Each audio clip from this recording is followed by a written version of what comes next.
అధ్యాయము 15 శ్లోకం 8లో కృష్ణుడు ఇలా అన్నాడు.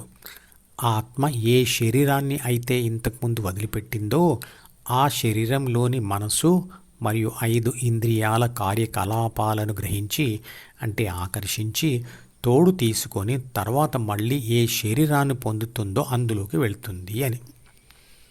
ఈ శ్లోకం అర్థం ఏమిటి అంటే, ముసలితనంలో చనిపోయిన మనిషిలోని ఆత్మశక్తి అంటే చిత్రపటంలో చూపించిన ఏ ప్రాథమిక మనసు బిని మరియు ద్వితీయ మనసును అంటే C+Dలను తోడు తీసుకొని మరో శరీరంలోకి ప్రవేశిస్తుంది, అంటే మరో జన్మను పొందుతుంది అని అర్థం. జ్ఞానేంద్రియాల కార్యకలాపాల ఫలితాలను దాచిపెట్టేది డి అంటే జ్ఞాపకాల పుస్తకమే. ఈ విషయాన్ని శాస్త్రీయంగా పరిశీలించి వివరణ ఇవ్వవలసి ఉంటుంది. ఆత్మ శరీరాన్ని వదిలిపెట్టడం అనే పదాన్ని శరీరం ముసలితనంలో చనిపోవడం అని మనం అర్థం చేసుకున్నాం. కానీ ఆత్మశక్తి శరీరాన్ని వదలడం అనేది ఒక్కసారిగా జరగదు. అది మనిషి పుట్టినప్పటి నుండి నిరంతరంగా చేస్తున్న పనుల ద్వారా ఖర్చయిపోతూనే ఉంటుంది, విశ్వశక్తిలో కలిసిపోతూనే ఉంటుంది. ఎలాగైతే సెల్ ఫోన్ బ్యాటరీలోని విద్యుత్ శక్తి సెల్ ఫోన్ ఉపయోగిస్తూ ఉంటే ఖర్చయిపోతుందో అలాగా. కాబట్టి మనిషి చనిపోవడం అనే ప్రక్రియ నిరంతరంగా కొనసాగుతూనే ఉంటుంది. ఇది మొదటి విషయం. ఇక రెండో విషయం ఏమిటంటే, శరీరంలోని ఆత్మశక్తి నిరంతరంగా ఖర్చయిపోతూ విశ్వశక్తిలో కలిసిపోతూనే ఉంటుంది. కాబట్టి మనిషి ముసలితనంలో చనిపోయే నాటికి మిగిలే ఆత్మశక్తి యొక్క చిట్ట చివరి బిందువు, అది కూడా విశ్వశక్తిలోనే కలిసిపోవడమే శరీరంలో కదలికలు ఆగిపోయిన స్థితి. అదే మరణం. అప్పుడు ఆ చిట్ట చివరి క్షణంలో ఇంకొక శరీరం ప్రవేశించడానికి శక్తి ఏమీ మిగలదు. 5 ఇంద్రియాల కార్యకలాప ఫలితాలు ద్వితీయ మనసులో మార్పులు తెస్తాయి.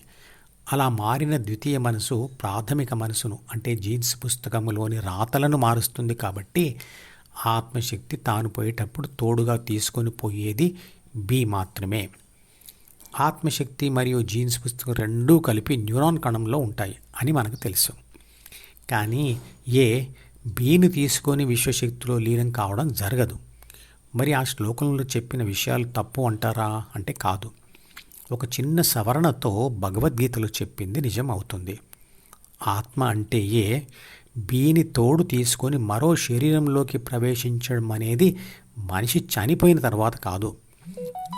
అది ఆ వ్యక్తి బ్రతికి ఉండగానే అతని ద్వారా కలిగే సంతానమునకు తల్లి గర్భంలోని జైగోట్ నాకు A+Bగా కలిసి చేరుతుంది.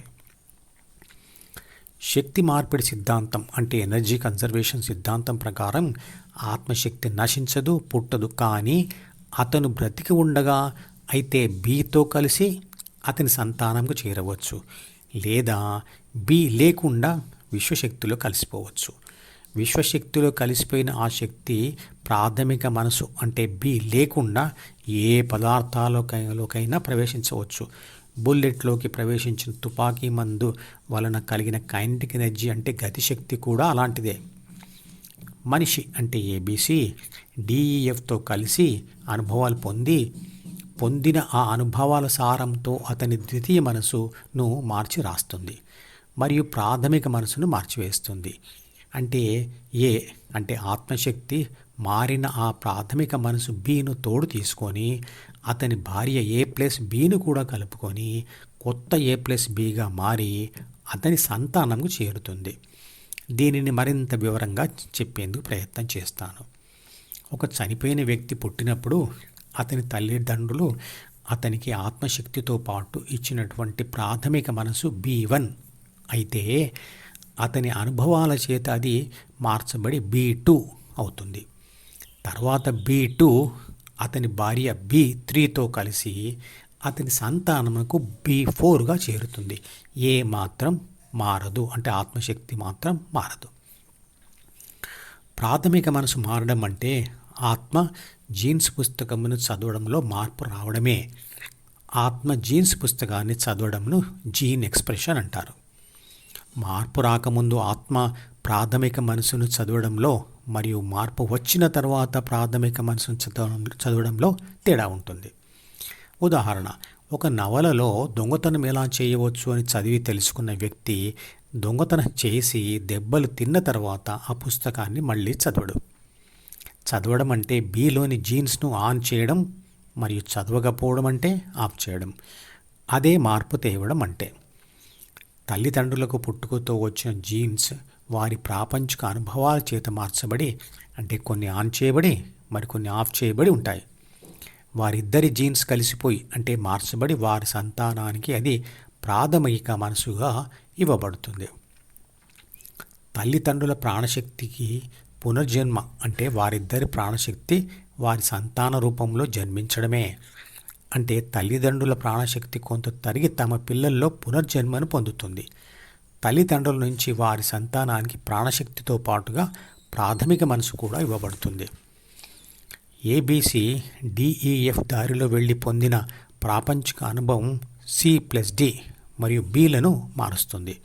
కానీ ఏబిసి ధ్యాన కోరిక G దారిలో వెళ్ళి Hలో స్థిరపడినంత మాత్రాన B మరియు D ఎలా మారతాయి?